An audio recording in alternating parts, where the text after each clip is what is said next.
Alright. I guess I'm recording now. Okay. So, talking today about the Chariot. The 7th card in the deck. This is our number 8th video. Again, we started at 0. Alright, so progression so far, previously on the tarot, right? We went through the marriage. The marriage was of the different dichotomous poles that we met along our path, right? The Fool and the Magician, the Priestess and the Hierophant, and the Magician, right? The Priestess and the Magician. The Empress and the Emperor, right? And we've married those. We've combined those two opposites, right? 2, 4, 6, 8, right? We got all the opposites together, right? Here we're at 7. We're at number 7, right? So we have all the 3 different opposites. The foolish and the wise, the esoteric and the exoteric, the masculine and the feminine, right? So we got those 3 dichotomies, right? Making 6. Okay, so now after we've married those things, now we got to move it forward, right? Okay, and this is where the Chariot comes in. So the Chariot is all about the motion towards the will. Now, what is the will? And how do you actually control the Chariot? Because the depictions of the Chariot are very, very important. Alright, so it shows a man seated in a chariot, some sort of thing, right? A vehicle, holding the Holy Grail.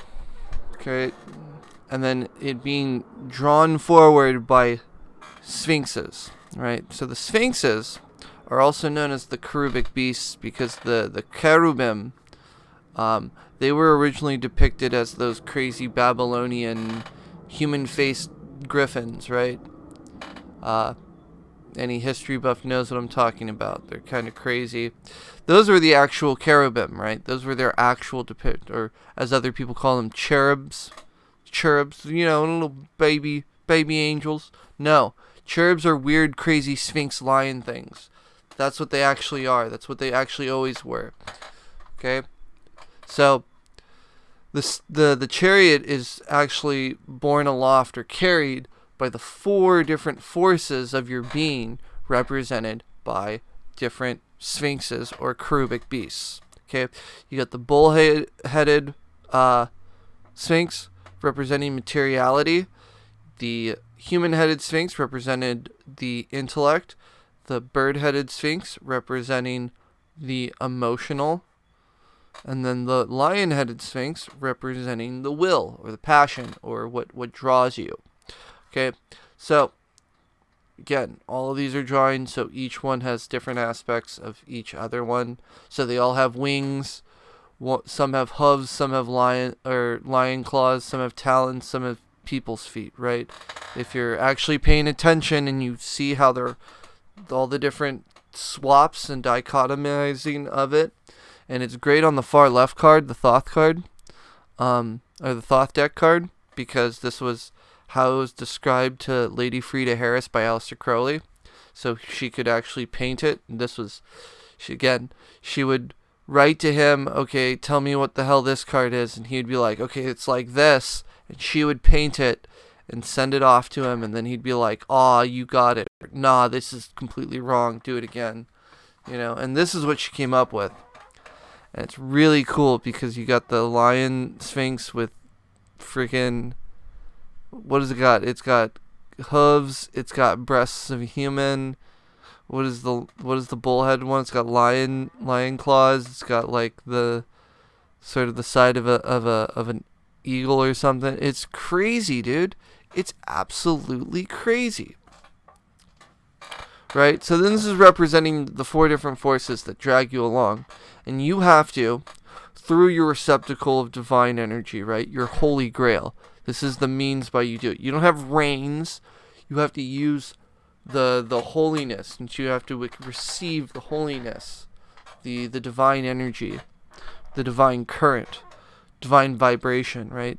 The idea of something divine, right? You have to have that, And you have to use that as your controlling principle. You use that to align the 4 Krubic beasts, who basically want to pull your ass, like, to and fro, like it's the goddamn chariot from the biblical goddamn, the biblical vision. There's like that biblical vision.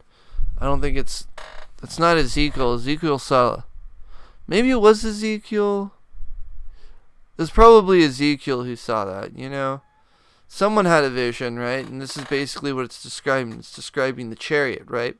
And the Hebrew word, and I could be wrong about this, but the Hebrew word for chariot was Merkabah, right? And all you New Agers know about the Merkabah, which is the externalization of the Anahata, or the heart chakra.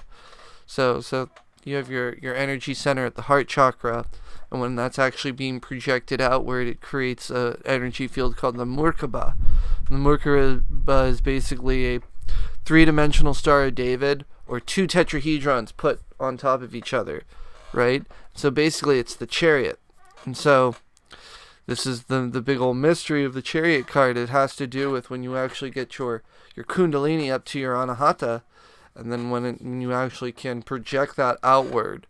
So what you're doing is you're creating, your existence is a projection of yourself, and therefore all you need to do is change yourself and change your internal state, and the rest of reality starts to move around you. Like some weird, crazy, flippy stuff, like it's goddamn Interstellar or something. But anyways, so this is the chariot card. The chariot's it's through the heart that you can control the different aspects of the being, because you're using the heart as a receptacle for the divine will, and through that divine will you're able to actually control the lower or elemental forces. So its astrological association is Cancer, and then I think its Hebrew is Teth. Ugh, I can never remember the name of this one. Good thing I got my book. I got my little book. Today's Kabbalah lesson is brought to you by Chicken Kabbalah, the funniest and most informative book on Hebrew and Kabbalah. I bet it's creamy, and I figured out what a chicken Kabbalah is, because it's kind of funny, because it sounds like a dish, and that's the whole joke about it. But so a Kabbalah is basically like a cobbler, but like a casserole, like a cobbler casserole, right? Like a cobbler casserole, right? That's casserole cobbler. That's what a Kabbalah is. So yeah. Anyways, so yeah, it's Cheth, right? And so it means field and fence. So basically, like a container. It represents something that contains something, right? A type of container, right? So this isn't like a house like Beth. This is a different sort of container. This is sort of an externalized container, or something that allows freedom within a certain parameter, right? And so again, Hebrew's crazy, man. There's like you want to get into Hebrew, look at the Muru Foundation. That's what I would say.